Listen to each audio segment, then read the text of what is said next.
Welcome back to College Football Addiction. I've got Jeremy from Cardinal Sports Zone on to chat a little bit of Louisville today. We got a comment the other day, Jeremy, that basically just asked, can you talk a little bit more Louisville football? And I was like, well, I guess we got to get Jeremy back on here. It's been a little while, but it is the off season, so I'll give us a little bit of a break. Like, football died down. We had the playoff. We had all that stuff going on, but it's been too long, man. How you been?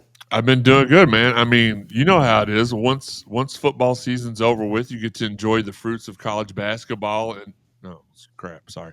And then let's go football season. It's coming up. Let's go. Yeah. No, it is. It almost feels like I take a little bit of a breath.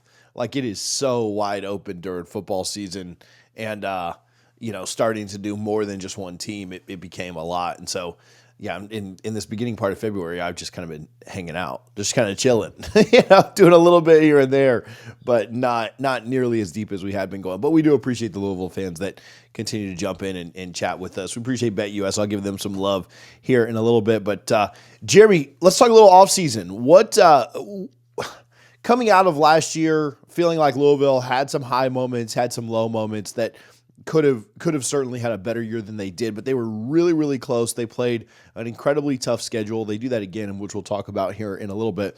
But just the mood coming out of the season and looking toward next season, the 2025 campaign. Well, the mood was very, I guess, hopeful would be the word because you put the building blocks in place last year.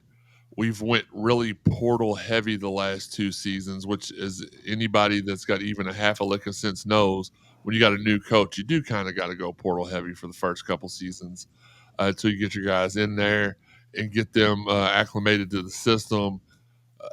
Everybody around town feels really good about what this season has got the potential to be. Even national people are calling us dark horses for the playoff, which we would never call ourselves that. We've played quality, even though maybe a lot of national people don't realize this. Louisville has been a major name in football over the last 20 years. There's many moments that we've crashed the big time. So we no longer we haven't considered ourselves middle of the pack team in a long time. We now we don't consider ourselves like a traditional powerhouse, but it takes time to do that, and we definitely are on the rise. But hopeful, excited. It all kind of starts at the top, and we'll talk about the portal and some of the additions here in a moment. But at quarterback, brought in somebody that a lot of people think that could have a I don't want to use the word you just used and upset the Louisville fans, but a dark horse Heisman type, guy. Like nobody's really picking him right now to win that thing, but man, Louisville plays a schedule capable of some talk. Again, we'll talk about that in a minute, but brought in a quarterback that I think a lot of people are excited about, not just in Louisville, but just everywhere to see what Miller can do. Absolutely, and this is the way you got to look at it. So us Louisville fans are accustomed to having 4-year starters. The last 3-4 years we've had one and dones, and it's served the purpose, right? We had Jack Plummer. Well, one of the we had a plumber here that for a poor choice of punts here unclogged the losing ways of the Louisville fan base and became a perfect game manager and got us to 10 wins. Then the next year, people were like, "Oh man, this Tyler Shuck kid looks like he could be Jack." I'm going to call him Jake the rest of the time. I don't care. He could be just as good as Jack Plummer, except for he can throw. He's got a little bit better decision making, and he can throw the ball with a little bit more accuracy. Well, sure enough, he comes in. He doesn't, and that's no knock on Jack because he got us 10 wins. But Shuck came in, and Shuck's turning some heads at Pro Day, doing some really good stuff now. And so now the talk of the town is. I will get right back to chatting with Jeremy, but first, I want to give some love to our friends over at BetUS. Make sure you're using the code YouTube150 for a 150% sign-up bonus on your first deposit, 125% on your next two. All of that up to $2,000, whether you're betting on March Madness, the NBA, NHL, MLB coming up here soon. Make sure you're using our friends over at BetUS. Oh man, this Moss kid can be even better than Shuck. So I have not watched a whole lot of film on him. I do remember him blistering us in the bowl game a couple years ago.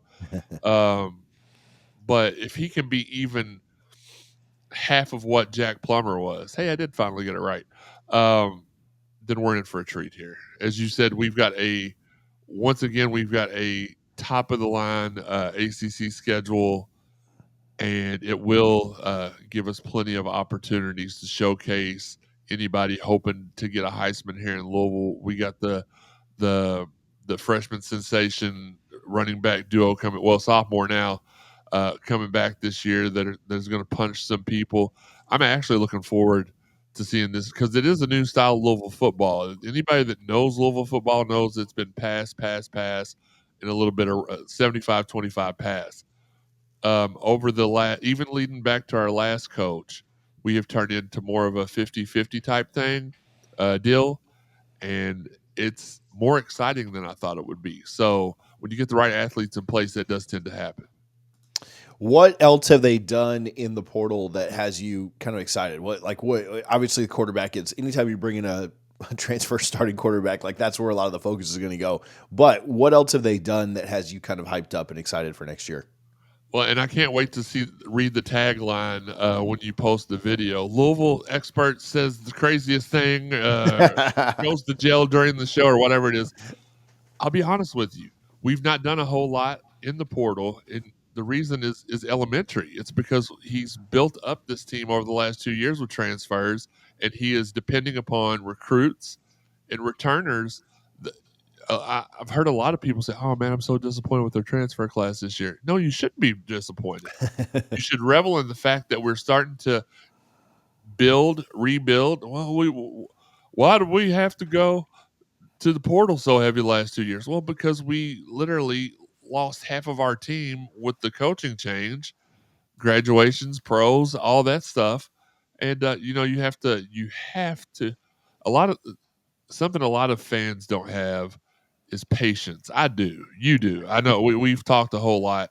Um, we have common sense. A lot of the people, fans of any team, not just, I'm not talking about Florida State or Louisville or what, nothing specific, but actually it's this generation, the under 30s who think just because on the PlayStation they went 12-0 every year that their team should go 12-0 in real life every year, and if they don't, they're ready to fire people every single year.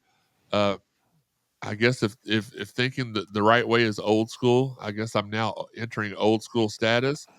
But no, there's really not been a whole lot of uh, big name portal additions, but that's because they hadn't had to be. Miller is obviously the crown jewel of this portal class, and excited to see what he's going to do.